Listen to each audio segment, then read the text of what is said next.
Hello everyone, Numan from Press the Action Button here, and today we're going to be doing a top 5 of the best racing games on the N64. The N64 had a vast range of brilliant titles and has to go down as one of the best consoles in gaming history. The great thing about the games in my top 5 also is that they're pretty easy to track down and pretty affordable, so... And now, without further ado... Number 5 is Wave Race. Wave Race 64 was released in 1996 and developed and published by Nintendo. In this game, the player takes control of races and watercrafts, or as I call them, jet skis. You get your standard racing modes such as championship, time trials and multiplayer. Now at the time, this game just felt unlike anything else out there on a home console. I do remember going to the arcade as a kid and playing some of those games where you used a mock jet ski as a controller from time to time, and they were so much fun, so when Wave Race originally came out, I couldn't wait to pick it up and give it a try. Believe it or not, and I know this will be hard for some of you to believe, but the graphics on this game were seen as amazing when it was released, especially when it came to how the water was animated. When Nintendo first developed this game, they referred to the project as F-Zero on water, and initially there was the idea to have boats with transforming capabilities, allowing you to switch between a stable form and a more streamlined version.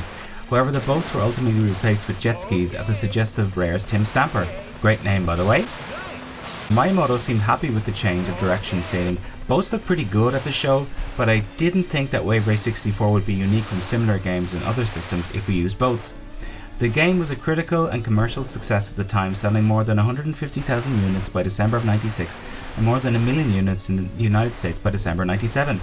It typically received between an 8.5 and a 9 from gaming publications and currently holds an aggregated review score of 92 out of 100 on Metacritic. Number 4 is F-Zero X. This was another Nintendo developed game released in July of 98 in Japan and the third quarter of 98 in the US and EU. This was the first F-Zero installment with 3D graphics, and it was one of the fastest racing games out there at the time. There's nothing wrong with a little healthy competition. It didn't have a massive amount of graphical detail, being honest, but it maintained a very high frame rate and was also very smooth with responsive gameplay. It again had your typical racing modes such as Grand Prix and Time Trial, but also had a death race mode where you would attack other racers and aim to be the last player alive. As you can see, there's a hell of a lot of characters you can pick from here as well, which sort of added to the chaotic feel of the game for me.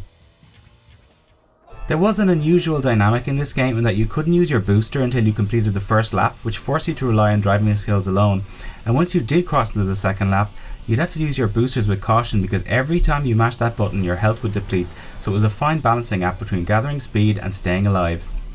Speaking of which, this game was pretty unforgiving because if you drove off the track, well, it was game over. Ah, the good old days.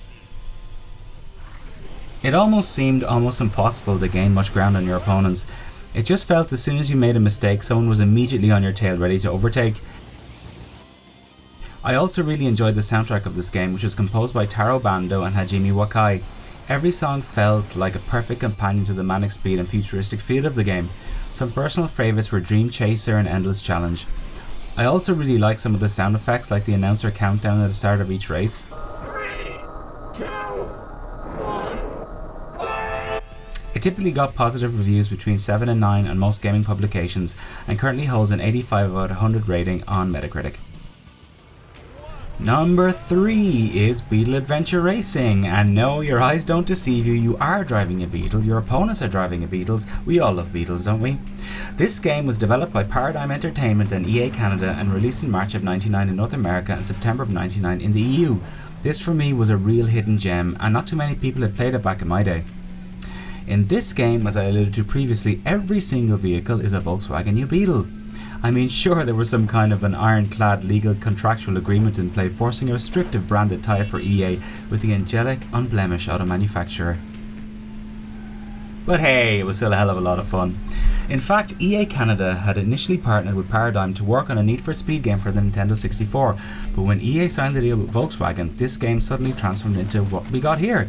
The soundtrack on this is actually really decent as well. It's a nice companion to the gameplay, and that's actually where this game really shines, the gameplay.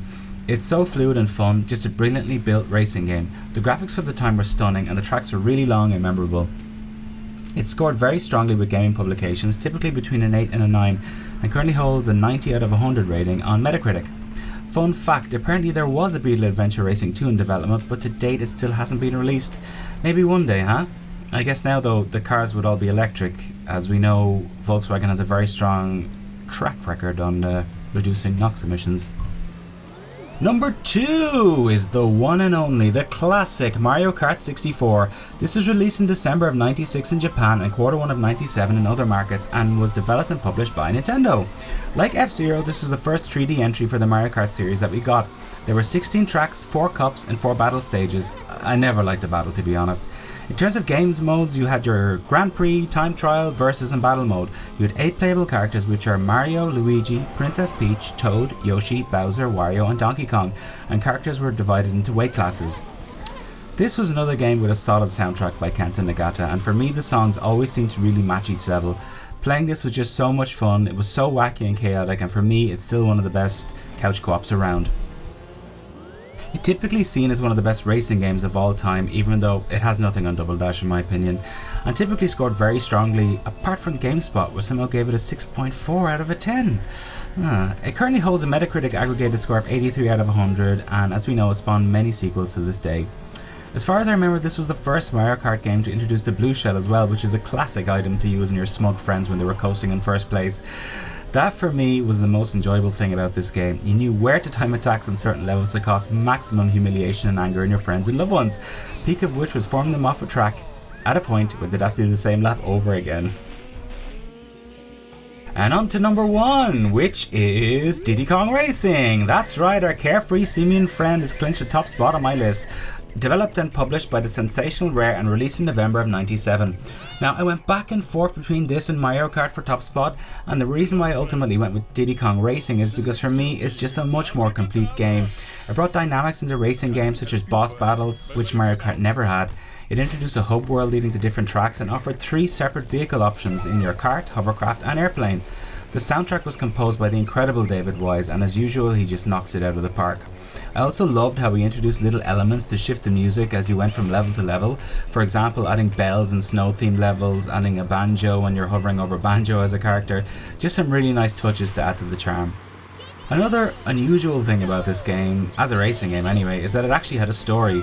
To give you a brief synopsis, Timber the Tiger's parents go on holiday and leave him in charge of the island for some reason, prompting him and his friends to organise a race, which is then sadly interrupted by a sinister intergalactic pig wizard inventively named Whizpig.